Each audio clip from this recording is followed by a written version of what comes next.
नमस्कार, राजस्थान में हूं आपके साथ हेमंत कुमार। 5 के प्रहार में आप सभी का स्वागत है। और प्रदेश में रीट भर्ती परीक्षा का आयोजन किया जा रहा है। एग्जाम सेंटर्स पर अभ्यर्थियों की भारी भीड़ उमड़ रही है और इसी बीच एग्जाम देकर बाहर आ रहे अभ्यर्थियों की प्रतिक्रियाएं भी सामने आ रही हैं। कोई इस परीक्षा को आसान बता रहा है तो कोई किसी को समय सीमा के आधार पर ये परीक्षा टफ भी लग रही है। यहाँ तक कि कई अभ्यर्थी इस परीक्षा का जो लेवल है वो RAS परीक्षा का बता रहे हैं। और ऐसे में इन मिली जुली प्रतिक्रियाओं पर सवाल उठता है कि ये रीट की परीक्षा आखिरकार कितनी आसान है, कितनी मुश्किल है। आज इसी पर बात करेंगे। हमारे साथ इस परीक्षा को लेकर के एक्सपर्ट भी जुड़ेंगे। पहले रिपोर्ट।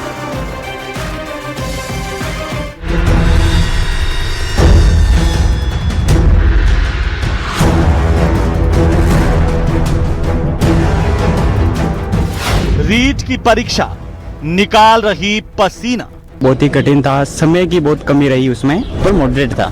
और इसमें समय कथन कारण वाले प्रश्न ज्यादा दिए गए, समय ज्यादा चाहिए था इसमें। अभ्यर्थियों के चेहरों पर मिले जुले भाव। टफ भी था और मतलब जैसे 3-2.5 घंटे में ये पूरा होने वाला नहीं लग रहा था। ये डिफिकल्ट था, थोड़ा हार्ड लग रहा था पेपर। लेकिन इस बार कहीं ना कहीं तार्किक क्षमता वाले क्वेश्चन रखे जहाँ पे सोचने का समय मिला। कहीं पेपर लंबा, कहीं समय का अभाव।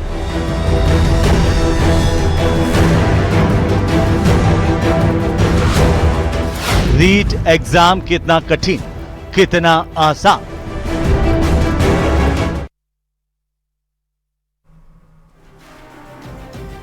तो रीट का एग्जाम कितना आसान, कितना कठिन, आज इस पर बात करेंगे। और राजनीतिक टॉपिक से दूर आज बात जो है वो युवाओं की इसलिए क्योंकि लगातार जिस तरीके से अभी RPSC के और जो बोर्ड के एग्जाम हैं उन्हें लेकर कठिन पेपर पर लगातार बात हो रही है। ऐसे में आज हम इस पेपर को लेकर के बात करेंगे, चर्चा करेंगे कि आखिरकार जो रीट का परीक्षा पेपर है वो किस तरीके के बनाया गया, क्या इसमें अब समय के साथ बदलाव हो रहा है, क्यों आखिरकार जो अभ्यर्थी लगातार सालों से जो है वो तैयारी कर रहे हैं उनको इस तरीके से आखिरकार ये जो पेपर है वो कठिन लग रहा है। इसके पीछे की वजह क्या, टाइम मैनेजमेंट पर भी बात करेंगे। इसको कितना ध्यान देने की ज़रूरत है, नया पैटर्न क्या, बदलता हुआ पैटर्न क्या कह रहा है, इस पर भी बात करेंगे। हमारे साथ खास मेहमान जो हैं वो चर्चा के लिए जुड़ रहे हैं। हमारे सहयोगी हितेंद्र शर्मा हमारे साथ हैं और जयपुर से, और साथ ही साथ आशीष शर्मा रीट विशेषज्ञ हैं, शिक्षक हमारे साथ जुड़ चुके हैं। जितेंद्र कश्यप हमारे साथ हैं, जिला अध्यक्ष हैं कोटा कोचिंग समिति के, वो भी हमारे साथ जुड़ चुके हैं। पीयूष उपाध्याय हमारे साथ हैं, सारंग करियर काउंसलर हैं, हमारे साथ जुड़ चुके हैं। हिमांशु मित्तल भी हमारे साथ जुड़ रहे हैं। तो बहुत स्वागत है आप सभी का। और सबसे पहले बात जो है वो आशीष शर्मा जी के साथ हम शुरुआत करेंगे। आशीष जी, आपको मेरी आवाज आ रही है? तो लगता है कि आशीष जी तक आवाज नहीं आ रही। जितेंद्र कश्यप, अगर आप मुझे सुन रहे हैं, जितेंद्र जी आपको मेरी आवाज आ रही है? हाँ जितेंद्र जी, कैसे देखते हैं इस बार के रीट के पेपर को? कई जो स्टूडेंट्स हैं, अभ्यर्थी हैं, उनकी ये शिकायत थी कि लंबा था पेपर, समय कम मिला, 2.5 घंटे में पेपर पूरा होने वाला नहीं था। कैसे इसे आप देख रहे हैं सर? सर, सबसे पहले तो धन्यवाद आपके चैनल का कि आपने युवाओं का जो दर्द है वो समझने का प्रयास किया।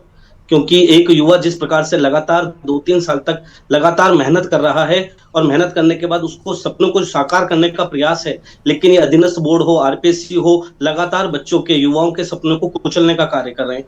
कहने के लिए बड़ी अच्छी बात है कि पिछले भजनलाल सरकार के द्वारा, आदरणीय जो हमारी भजनलाल सरकार है, डबल इंजन की सरकार है, उन्होंने लगभग 296 वैकेंसियां निकाली। कोई भी वैकेंसी आउट नहीं हुई है, कोई भी करप्शन की वजह से या भ्रष्टाचार की वजह से आउट नहीं हुई। ये बड़ी अच्छी चीज है। लेकिन हमें एक और ध्यान देना होगा कि जो अभी वर्तमान में हमारे अध्यक्ष हैं आलोक राज जी, इन्होंने एक शब्द कहा है कि आने वाले पेपर और टफ होने वाले हैं। मेरे को ये पूछना चाहता हूं आलोक राज जी से, अध्यक्ष बोर्ड के जो अध्यक्ष हैं, क्या उनको लगता है कि बच्चों की मानसिक स्थिति को देखते हुए पेपर को टफ बनाना चाहिए? क्योंकि हम सिर्फ पेपर ले रहे हैं सिलेक्शन के लिए, ना कि बच्चों के जीवन के साथ खिलवाड़ करने के लिए। जहां पे आलोक राज जी एक प्रश्न में 4-4 सवाल पूछ रहे हैं और 150 सवालों का अगर कोई पेपर है तो उसमें 600 सवाल पूछे जा रहे हैं, तो हमको सोचना चाहिए कि समय भी बढ़ाया जाए। आप 2.5 घंटे या 3 घंटे में 150 क्वेश्चनों का अगर आप पेपर दे रहे हैं, अच्छी बात है। पर जब आप एक क्वेश्चन में 4-4 क्वेश्चन पूछ रहे हैं तो 100% बच्चों के साथ ये मजाक है, खिलवाड़ है, उनके जीवन के साथ कुठाराघात है। ऐसा आलोक राज्य को बिल्कुल नहीं करना चाहिए। जी। युवाओं को ध्यान रखना चाहिए। राजस्थान अपने आप में एक बहुत युवाओं का भरपूर देश है, जहां पे हमें सोचने समझने की आवश्यकता है। बिल्कुल जितेंद्र जी, मैं वापस आपके पास आऊंगा। हमारे सहयोगी लगातार हमारे साथ बने हुए हैं अलग अलग जगहों से। हितेंद्र शर्मा हमारे साथ हैं राजधानी जयपुर से। हितेंद्र, अगर आप मुझे सुन पा रहे हैं, क्या प्रतिक्रियाएं रही इस बार के पेपर को लेकर के अभ्यर्थियों की? खासतौर पर आपने बहुत सारे अभ्यर्थियों से बात की जो परीक्षा देने के लिए परीक्षार्थी यहाँ पर पहुंचे थे उनसे। जी, जो अभ्यर्थी हैं उनका कहना है कि जो लेवल 2 में जो साइंस मैथ्स का जो पेपर है वो काफ़ी टफ आया है और काफ़ी लेंदी भी है, 2.5 घंटे उसके लिए कम पड़े। और उनका ये कहना है कि काफ़ी जो है डीप जो है क्वेश्चन पूछे गए, काफ़ी एनालिटिकल क्वेश्चन पूछे गए, जिसके कारण वो कुछ लोग जो है पेपर पूरा नहीं कर पाए, कुछ लोग जो है उसको उस लेवल पर उनकी शायद तैयारी नहीं थी, क्योंकि उनका ये कहना था कि जो ये 3rd ग्रेड टीचर के लिए सिलेक्शन है तो इसका जो लेवल है वो बहुत ज़्यादा इस बार हाई किया गया। और ये ऐसा लग रहा था उन्हीं के मुताबिक कि जैसे कोई RAS का पेपर हो, RPSC का जो राजस्थान एडमिनिस्ट्रेटिव सर्विसेज का जो पेपर है उसके मुकाबले का पेपर जो है यहाँ दिया गया। तो अभ्यर्थियों का ये कहना था कि काफ़ी टफ पेपर है, काफ़ी उसका लेवल बढ़ा दिया गया। और मेरी जो इसके अध्यक्ष हैं बोर्ड के, आलोक राज, उनसे भी बात हुई थी तो उन्होंने कहा कि जो लेवल है पेपर का वो बढ़ाया गया है ताकि कंपटीशन और अच्छा रहे और जो टीचर्स हैं उनकी जो डीप नॉलेज है उसको भी चेक किया जा सके। तो ये उनकी तरफ से कहा गया और जो अभ्यर्थी हैं उनकी तरफ से कहा गया कि बहुत टफ पेपर था, बहुत लेंदी पेपर। आलोक राज जी कह रहे हैं कि अभी और टफ होगा ये पेपर जो है, अब वो इसके ऊपर काम कर रहे हैं। बोर्ड, जो भर्ती बोर्ड है वो इस पर काम कर रहा है। पीयूष उपाध्याय हमें ज्वाइन कर चुके हैं और सारंग करियर काउंसलर हैं, हमारे साथ जुड़ चुके हैं। और साथ ही साथ हमारे साथ में आशीष शर्मा जी भी जुड़ चुके हैं, रीट विशेषज्ञ। एक टिप्पणी में कर लो, कोटा से हमारे साथ हमारे सहयोगी हिमांशु मित्तल भी हमें ज्वाइन कर चुके हैं। आशीष जी, क्या मायने इसके जब आलोक राज जी कहते हैं कि और ज्यादा टफ होगा? क्या ये भर्ती बोर्ड की एक नया पैटर्न की तरफ बढ़ रहा है या इसका कोई और उद्देश्य? कैसे आप इसे देख रहे हैं सर?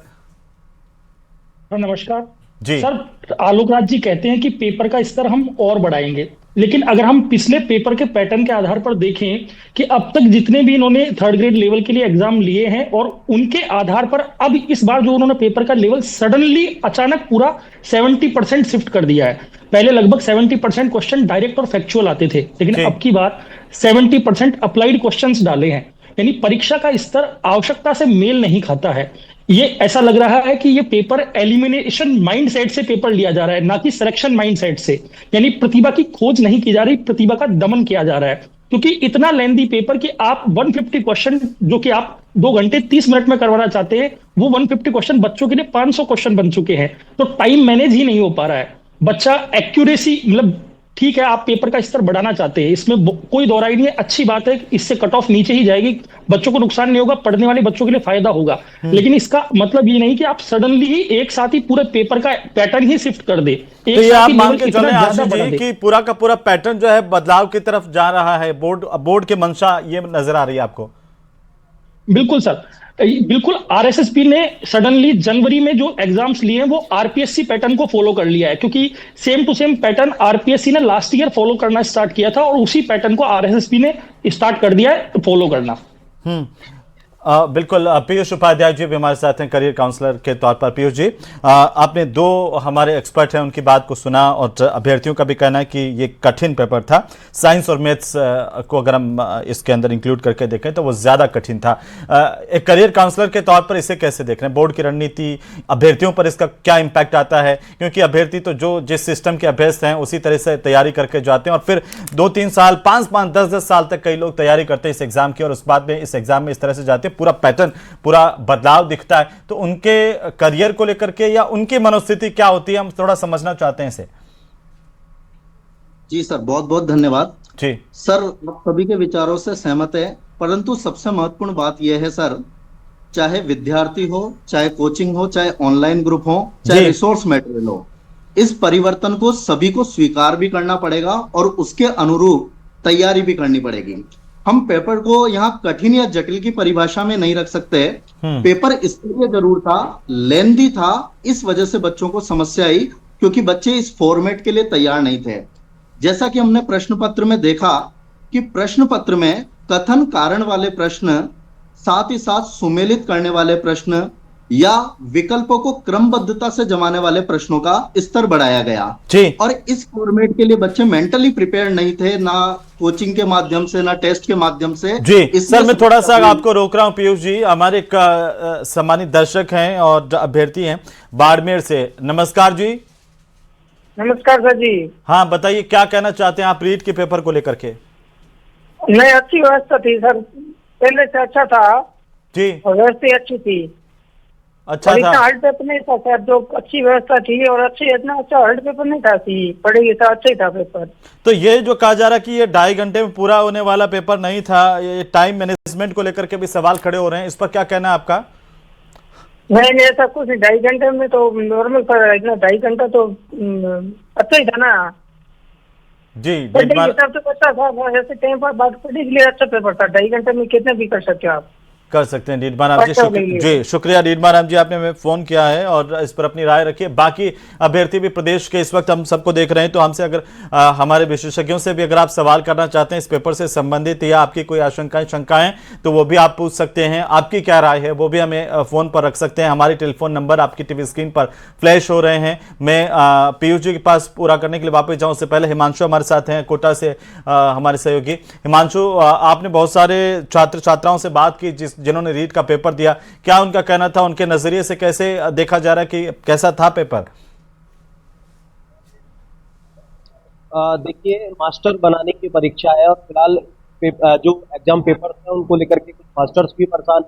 तो फिलहाल जो परीक्षार्थी जिनसे हमने बातचीत की, जो परीक्षा देकर के बाहर आए, तो निश्चित तौर पर कई पारियों के दौरान जो प्रतिक्रिया जो परीक्षार्थियों की निकल करके आई वो यही कि इससे अच्छा होता कि हम RAS की परीक्षा की तैयारी करते। यानी कुल मिलाकर के जो बयान आए तो इस तरह के आए कि जो परीक्षा का स्तर था, जो परीक्षा में क्वेश्चंस का स्तर था, जो पैटर्न था, वो कुल मिलाकर के इक्विवेलेंट RAS के एग्जाम के बराबर का था। जो भी परीक्षार्थी इस परीक्षा में शामिल हो रहे हैं, हालांकि कुछ तरह के कमेंट्स है वो निकल करके आए, इस तरह का जो बयान है वो निकल करके आए, लेकिन निश्चित तौर पर इस बार परीक्षा में जिस तरह के का पेपर आ रहा है, जिस तरह का पैटर्न है, निश्चित तौर पर जो तमाम परीक्षार्थी हैं वो की सोच और समझ से परे है।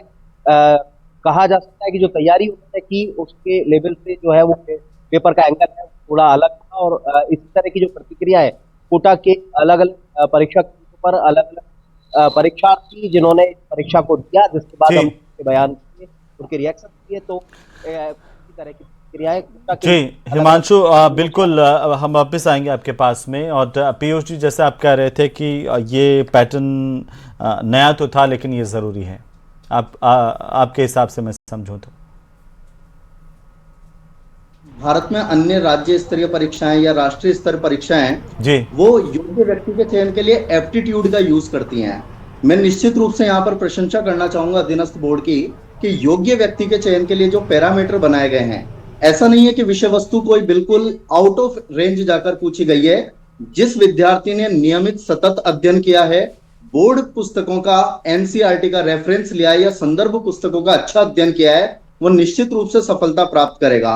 आज हम IIT, JEE, NEET, CLET, IPMET जैसी परीक्षाओं की, प्रवेश परीक्षाओं की या अन्य भर्ती परीक्षाओं की बात करते हैं, केंद्रीय विद्यालय, नवोदय विद्यालय की, तो उनकी प्रतियोगी परीक्षा के मापदंड में यदि कट ऑफ कम जाती है तो इसका मतलब ये नहीं है कि पेपर कठिन या जटिल है। हम पेपर को स्तरीय परिभाषित कर सकते हैं। हाँ, ये जरूर स्वीकार्य है कि क्वेश्चन के फॉर्मेट जो सेट किए गए वो विषय वस्तु के अनुरूप थे, पर वो बच्चों को लेंदी इसलिए प्रतीत हुए क्योंकि उसके लिए हमने पर्याप्त अभ्यास नहीं किया था। तो आप कह रहे हैं कि यह आउट ऑफ सिलेबस भी नहीं था? नहीं सर, बिल्कुल नहीं कह सकते सर। निश्चित रूप से आप संदर्भ पुस्तकें या बोर्ड पुस्तकें उठाएंगे तो आपको मैक्सिमम। एक हमारे नियमित दर्शक हैं इशाक डीग से हमें फोन कर रहे हैं। इशाक, बहुत स्वागत है आपका। जी सर। क्या कहना चाहते हैं आप रीट को लेकर के? सर, मैं ये कहना चाहता हूँ जो 3rd ग्रेड का जो पेपर था जी 17 तारीख में जी, वो बहुत टफ था और बड़ा था, समय कम था, कम से कम 3 घंटा तो उसके लिए होने ही होने थे। जी। और दूसरा जो सेकंड ग्रेड का पेपर उससे भी बहुत बड़ा था ये, थर्ड वालों के लिए फर्स्ट ग्रेड के लेकिन इशाक ये जो पेपर है अब वो जो सिलेबस निर्धारित था उसी में से आया था, आउट ऑफ सिलेबस तो नहीं था? उसमें से नहीं था सर, जो पढ़ा था उसमें से नहीं था, और इसलिए इसी वजह से बच्चों को बहुत बड़ी परेशानी और कठिनाई का सामना करना पड़ा है। जी, शुक्रिया इशाक, आपने अपनी राय रखी है। पीयूष जी क्या कहेंगे इशाक को? माफी चाहूंगा बीच में आप बोलने के लिए, लेकिन जिस प्रकार से दिनस बोर्ड के पेपर आ रहे हैं, हम पिछली व्याख्या हिमांशु कुछ कहना चाह रहे हैं। हिमांशु एक बार सबको रुकिए, हिमांशु कुछ कहना चाह रहे हैं जी। देखिए हेमंत, फिलहाल जब मैं एग्जाम सेंटर के बाहर खड़ा हूं तो बहुत सारे लोग वो जुट गए हैं जिनके अंदर परिवार के जो बच्चे हैं वो अंदर परीक्षा दे रहे हैं, और फिलहाल ये बात यही जो हमारा टॉपिक है इसी बात को कहने के लिए हमारे पास आए हैं। क्या जब आपके कौन परीक्षा दिया और क्या कहा उन्होंने जब पहली पारी में? हमारे नहीं, हमारे तो सेकंड पारी में, मेरी घरवाली का फर्स्ट पारी में था। वो बोल रही थी कि बहुत कठिन आया है पेपर, उसमें जो मैंने सिलेबस पढ़ा था उससे हट के आया है, तो घर वाले से थोड़ा नाराज है। सिलेबस में पहले बताना चाहिए था भाई सिलेबस में ये पैटर्न आएगा वो पैटर्न आएगा, तो वो थोड़ा नाराज। जी हमारे में उनको एकदम सकता है। ठीक है, तो उन्होंने बताया एग्जाम टफ आ रहा है जी, थोड़ा एग्जाम लेते जी टफ आ रहा है जी। और तो पहला एग्जाम हुआ टफ हुआ जी। हाँ, मैं बहू को एग्जाम दिलाया हूँ, आया हूँ। तो क्या टफ आ रहा है बस? हाँ टफ आ रहा है, हमारा मानना यही है कि एकदम टफ आ रहा है, क्योंकि इससे है ना जो स्टूडेंट जो एग्जाम दे रहे हैं वो अलग ही परिधि के अनुसार नजर आ रहे हैं, क्योंकि जिस हिसाब से पेपर गवर्नमेंट को बनाना चाहिए था उस हिसाब से गवर्नमेंट पेपर नहीं बना रही, और उसी वजह से स्टूडेंट को प्रॉब्लम हुई। जी, तो ये देखिए ये बिल्कुल आप बने रहिए, मैं आऊंगा आपके पास में, वापस से आएंगे हम लोग। जितेंद्र कश्यप हमारे साथ लगातार बने हुए हैं। जितेंद्र जी, अभी पीयूष जी कह रहे हैं कि वो आउट ऑफ सिलेबस नहीं था। बहुत सारे लोगों ने ये शिकायत की कि आउट ऑफ सिलेबस था, अचानक से पैटर्न को चेंज कर दिया गया, जो पैटर्न बताया गया था बोर्ड की तरफ से उस पैटर्न से मेल नहीं खा रहा था। जितेंद्र जी सर, मैं आपको एक उदाहरण देके बताना चाहूंगा। 2024-25 में राजनीति विज्ञान की परीक्षा हुई थी, व्याख्या था, लगभग उसमें 226 पद थे, केवल 6 ही व्यक्तियों का सिलेक्शन हुआ, 219 पद खाली रह गए। इसका मतलब सीधी सी बात है कि पेपर का लेवल इस लेवल का था कि हम 219 का चयन भी नहीं कर पाए। हम कह रहे हैं आउट ऑफ सिलेबस की बात। राजस्थान का सिलेबस दिया जाता है, इंडिया के क्वेश्चन पूछे जाते हैं, इंडिया का सिलेबस दिया जाता है, वर्ल्ड के क्वेश्चन पूछे जाते हैं, वर्ल्ड का क्वेश्चन सिलेबस दिया जाता है, ना जाने कहां से क्वेश्चन आ जाते हैं। एक विद्यार्थी का मापदंड तो तय करना पड़ेगा हमें कि ये एनसीईआरटी है, यहीं से क्वेश्चन आएगा, या ये सिलेबस है, यहीं से क्वेश्चन आएगा, या तो फिर एक वर्ड लिख दो, सामान्य ज्ञान। और अगर इतना ही आसान लग रहा है आलोक राज जी को पेपर बनाना, तो मैं उन्हें खुली चुनौती देता हूं कि मैं एक पेपर बनाता हूं, आप 2.5 घंटे में सॉल्व करके दिखा दीजिए। आपने तो ट्विटर पे लिख दिया पेपर और टफ आएगा, लेकिन कभी सोचा है इन युवाओं के साथ कि उनकी मानसिक स्थिति क्या है? एक मिनट में आपको थोड़ा सा रोकना चाह रहा हूँ। जी जितेंद्र जी, एक मनोज हमारे साथ जुड़ रहे हैं, डीग से अभ्यर्थी हैं। मनोज जी नमस्कार। जी नमस्कार, बताइए क्या कहना चाहते हैं? सर मैं ये कह रहा था, जो ये 17 तारीख को एग्जाम हुआ है जी, तो ये जो लेवल दिया है सिलेबस में तो है पूरा, लेकिन इसका जो लेवल है वो आरएएस लेवल कर दिया है। तो ये सिलेबस में है तो फिर आप ये लेवल क्यों कह रहे हैं कि आरएएस लेवल का? नहीं सर सुनिए, ये पेपर जो आया है वो आरएएस लेवल का है। कैसे?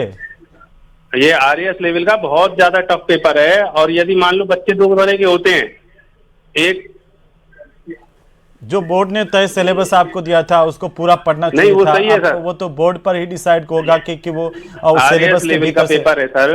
और 2 बच्चे होते हैं सर, एक तो आरएएस लेवल की तैयारी करते हैं, एक थर्ड ग्रेड टीचर की करते हैं, फिर उसमें कोई डिफरेंस ही नहीं रह जाएगा सर, तो पेपर ही एक जैसा आएगा आरएएस का और थर्ड ग्रेड का। शुक्रिया मनोज जी, आपने हमें कॉल किया। और आशीष जी पूरा कर लीजिए, आप क्या कहना चाह रहे थे? जितेंद्र जी पूरा कर लीजिए। सर मेरा कहना था इतना चाहिए कि ये जो चयन प्रक्रिया का एक मापदंड पेपर बनाया गया है। इसमें कहीं नॉर्मलाइजेशन के बच्चों के विकल्प अधूरे रह रहे हैं। आप कह रहे हैं एक पेपर में, एक शिफ्ट के पेपर टफ हैं, इसमें नॉर्मलाइजेशन होगा और पेपर के अंक काटे जाएंगे। एक तरफ कठिन है, वहां पे आप लोग कुछ और कर रहे हैं। तो ये कौन सेलेक्ट करता है नॉर्मलाइजेशन को कि ये पेपर कठिन है या सरल है? या तो आपके जो पेपर बनाने वाले एक्सपर्ट है उनको पेपर बनाना नहीं आ रहा, या फिर आपका सिलेबस है वहां से पेपर में क्वेश्चन नहीं आ रहे। नॉर्मलाइजेशन वर्ड गलत है सर। या तो आप एक पेपर रखो, एक्सपर्ट सही रखो। और मैं फिर अपनी बात दोबारा पुनः दोहरा रहा हूं कि मैं पेपर बनाता हूं, आलोक राज जी आप पेपर दीजिए और 2.5 घंटे में उसमें 40% अंक लाके बताइए, तब जाके मैं मानूं कि विद्यार्थियों के लिए आप सही पेपर बना रहे हैं। जी आशीष जी, आप एक क्वेश्चन में 4-4 क्वेश्चन ऐड कर रहे हैं, 600 क्वेश्चनों का पेपर ले रहे हैं और 2.5 घंटे दे रहे हैं। पेपर लेंथी तो वैसे ही हो गया सर। आपको 150 क्वेश्चन देने हैं, 2 घंटे में दीजिए। क्या वाकई ये चूक कहीं ना कहीं हुई है? जिस तरीके से आशीष जी आपने सबको सुना है, बहुत सारे कॉलर भी लगातार आ रहे हैं, वो भी कह रहे हैं कि टफ था। करना चाहूंगा कि पीयूष जी कह रहे हैं कि बिल्कुल सिलेबस में से पेपर था।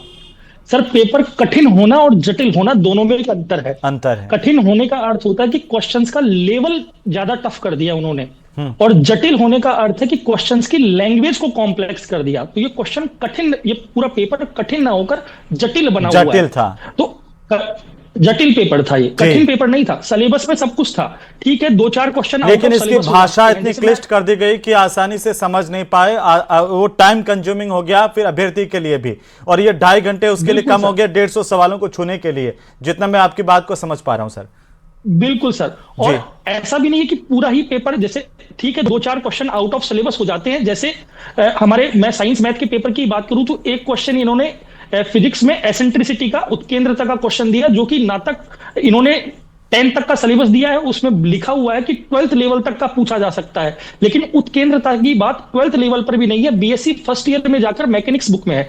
मतलब कि पेपर में कुछ क्वेश्चन तो ऐसे दिए हुए हैं बाकायदा कि जो थोड़े से लेवल के ऊपर के हैं, लेकिन पेपर की लैंग्वेज इतनी जटिल कर दी है। और पेपर का पैटर्न चेंज करना चाहिए, बिल्कुल करना चाहिए, हम इस बात से बिल्कुल एग्री हैं। As a student, as a teacher, सब ये इस बात को, इस बदलाव को स्वीकार करते हैं, इसमें कोई दो राय नहीं है। लेकिन आप पेपर के पैटर्न को अचानक ही पूरा ही 100% शिफ्ट कर देंगे तो फिर बच्चा कंफ्यूज होगा। और तो बच्चों को पहले आप कह रहे हैं कि जानकारी नहीं थी अभ्यर्थियों को कि ये पैटर्न इस बार का ऐसा होने वाला है? बिल्कुल सर, आरएसएसबी का पैटर्न आज से पहले कभी ऐसा नहीं रहा। ये एक बात मैं कॉमन देख रहा हूं, जितने एग्जाम हो रहे हैं, चाहे वो वीडियो का एग्जाम हुआ, अभी 4th ग्रेड का एग्जाम हुआ, सब में यही एक तरह की शिकायत आ रही है। सब नहीं सर, अभी जनवरी से जस्ट पहले जितने भी एग्जाम थे उन सब में थ्योरेटिकल नॉलेज का पेपर होता था, ना कि कंसेप्चुअल क्लियरिटी का। यानी एनालिटिकल मेथड पे जो पेपर लिया गया है वो पहली बार ये जनवरी में जो 3 एग्जाम इन्होंने ली है, पहले एक जमा 4 तारीख को ली थी, 11 को ली है, और एक अभी 3rd ग्रेड लेने लगे हैं। और उनमें भी 30% क्वेश्चन ही एनालिटिकल थे, लेकिन इस बार लगभग 70% क्वेश्चन एनालिटिकल मेथड पे दिए हैं, ताकि बच्चा जो है वो ज्यादा एक्यूरेट कर पाए। ठीक है, इससे अच्छे शिक्षक हमें मिलेंगे, लेकिन शिक्षक तो मिले उसके लिए, बच्चा अगर कट ऑफ भी क्लियर नहीं कर पाएगा तो फिर क्या मतलब रह जाएगा सर? 40% ही अगर वो इसका प्रभाव क्या आएगा आशीष जी? सर देखो, आरपीएससी में ऐसा हुआ है, आरपीएससी के एग्जाम्स में ऐसा हो रहा है कि बच्चा 40% जो उनकी मिनिमम क्वालिफिकेशन मार्क्स है वो क्लियर नहीं कर पा रहा है और पोस्ट खाली जा रही हैं। अब ऑब्वियस सी बात है, बच्चों को बहुत ज्यादा टाइम चाहिए होगा, और जितना ज्यादा टाइम चाहिए होगा लगातार फिर पैटर्न चेंज होता है। एक कॉलर है, मैं उनको ले लूं, फिर मैं वापस में आपके पास आ रहा हूं। साजन जी उदयपुर से, राजेंद्र जी उदयपुर से। राजेंद्र जी नमस्कार। हेलो राजेंद्र जी। हाँ जी, हेमंत जी बोल रहे हैं? हाँ बोल रहा हूँ राजेंद्र जी, बताइए, बोलिए। पहले तो आपको बहुत बहुत नमस्कार। नमस्कार। कोई भी परीक्षाएं आती है तो उसके अंदर जो प्रश्न होते हैं जो गलत आते हैं, कोई पता ही नहीं चलता है, तो उसकी कोई एक होना चाहिए कि किसको शिकायत की जाए, किसे शिकायत करें जी। बिल्कुल, ये बोर्ड को देखना होगा या भर्ती परीक्षा की जो एजेंसी है वो ये तय करें कि रिजल्ट समय पर निकले, चाहे वो आरपीएससी हो या... कि हम कहाँ शिकायत करें। शिकायत कहाँ करें? आप बोर्ड में जाके कर सकते हैं, संबंधित भर्ती एजेंसी है, चाहे आरपीएससी ले रहे तो आप आरपीएससी में शिकायत कर सकते हैं। सही बात है। बोर्ड ले रहा है तो बोर्ड में कर सकते हैं, वहां पर आपकी सुनवाई नहीं होती है तो आप सरकार में जा सकते हैं। पर शुक्रिया, आपने हमें कॉल किया और आप इस कार्यक्रम को देखते हैं। राजेंद्र जी बहुत शुक्रिया, बहुत आभार। जितेंद्र जी कुछ कहना चाह रहे हैं इस पर आप? कि एक उदाहरण है, 2010 के अंदर कांस्टेबल भर्ती परीक्षा हुई थी जी। उसके अंदर युवाओं को जब 10 किलोमीटर की दौड़ करवानी थी 1 घंटे में, तो युवाओं ने कहा कि हम 1 घंटे में नहीं दौड़ सकते। तो उस समय के जो डीजीपी साहब थे उन्होंने खुद ने उस उम्र में 1 घंटे में दौड़ लगाई और 10 किलोमीटर की दौड़ कर उन युवाओं को बताया कि जब मैं दौड़ सकता हूं तो तुम भी दौड़ सकते हो। तो इसी प्रकार आलोक राज जी को भी एक बार प्रयास करना चाहिए कि जो विद्यार्थियों के लिए आप तो आलोक राज जी के पीछे पड़ गए। आलोक राज जी पेपर एक बार सॉल्व करके बताएं। राजस्थान की दुर्दशा करती है, राजस्थान के, हम कोटा में रहते हैं, कोटा एक शिक्षा की नगरी कहलाती है पूरे भारत में। यहाँ के युवाओं की स्थिति है, एक वैकेंसी के लिए कम से कम 2 साल तक लगातार तैयारी कर रहा है। वो 2 से 3 लाख रुपए कहां से आ रहे हैं, कैसे आ रहे हैं, उसकी आत्मा से पूछिए। जब उसका सिलेक्शन बिल्कुल हम इस बात को बिल्कुल मैं तो खासतौर पर अपने शो में हमेशा इस बात को उठाता हूं कि एक बच्चा जब तैयारी करता है उसका पूरा परिवार जो है किस तरीके से सेक्रीफाइस करता है, बहुत बड़ी बात होती है। सर मेरा एक और निवेदन है, जब विषय विशेषज्ञ की बात आए, जैसे राजनीति विज्ञान की आए, भौतिक विज्ञान की आए, जब आपको विषय विशेषज्ञ चुनना है तो उसमें 40% वाला जो फर्स्ट पेपर जीके का है उसमें मैथ्स के क्वेश्चन करवाए जा रहे, इंग्लिश के क्वेश्चन करवाए जा रहे। एक बात बताइए, आप चाहते हैं मैथ्स का टीचर मिले आपको फर्स्ट ग्रेड का और आप उससे इंग्लिश के क्वेश्चन सोल्व करवा रहे हैं कंप्यूटर के, या तो फिर आप उन क्वेश्चनों को सब्जेक्ट में डाल। एक और हमारे साथ दर्शक हैं, महेंद्र शर्मा जी चूरू से। महेंद्र जी नमस्कार। नमस्कार सर, जितेंद्र जी सर नमस्कार। हाँ बताइए महेंद्र जी, क्या कहना चाहते हैं आप? सर मैं तो ये कहना चाह रहा हूँ कि जो कुछ जिले हैं ना, इतनी दूर दूर से सेंटर दे दिए। ये मौसम है, इस मौसम में चूरू सेंटर नहीं दिया है और चूरू से बहुत दूर दूर तक बच्चे जा रहे हैं। ये भी एक बहुत बड़ी परेशानी है। एक सामान्य शिक्षा 3rd ग्रेड का सर, ये सुप्रीम कोर्ट में चल रहा है, प्रमोशन नहीं हुआ तो 3rd ग्रेड की पोस्ट भी नहीं आ रही है, सरकार ध्यान नहीं दे रही है जी। नहीं करवा रही है सर उनको। जी उम्मीद करेंगे कि सरकार आपकी बात को सुने और आपकी समस्या का समाधान हो जाए। बहुत शुक्रिया आपने कॉल किया। पीयूष जी छोटी सी टिप्पणी में चाहता हूं कि क्या इस पेपर को लेकर के जितने भी हमारे एक्सपर्ट्स ने बोला, चाहे वो आशीष जी ने कहा हो या फिर जो है जितेंद्र जी ने कहा हो। जी सर कठिनता जटिलता की बात हुई, आशीष जी से मैं बिल्कुल सहमत हूँ। हाँ सर सबसे बड़ी समस्या प्रश्न और विषय वस्तु की नहीं है, प्रश्न का जो फॉर्मेट है वो निश्चित रूप से जटिल रहा और उस पर बच्चों को सबसे ज्यादा प्रॉब्लम फेस करनी पड़ी। इसमें ये जरूर किया जा सकता है, एक निवेदन किया जा सकता है बोर्ड से कि जो प्रश्न पत्र में एक विभेदकारिता का गुण होता है, डिफरेंशिएशन का, जो सब स्टूडेंट को सपोर्ट करता है, या प्रश्न पत्र का जो ऐसा फॉर्मेट है जो टाइम मैनेजमेंट और एक्यूरेसी में बैलेंस ला सके, ये गुण लचीलापन थोड़ा सा जरूर बोर्ड को लाना चाहिए। पर सर ये सबको भी स्वीकार करना पड़ेगा कि समय के साथ विद्यार्थी बिल्कुल आप सभी का बहुत शुक्रिया इस चर्चा में शामिल होने के लिए। कुल मिलाकर के बोर्ड इस तरफ उम्मीद की जानी चाहिए कि ध्यान दें ताकि अभ्यर्थियों की जो समस्याएं हैं उन पर भी बोर्ड की नज़र पड़े और इनका जो है समाधान हो सके, ताकि हमारी परीक्षा प्रणाली और ज़्यादा निष्पक्ष हो सके, पारदर्शी हो सके। उम्मीद की जाए कि इस पर भी बोर्ड ध्यान देंगे। नमस्कार।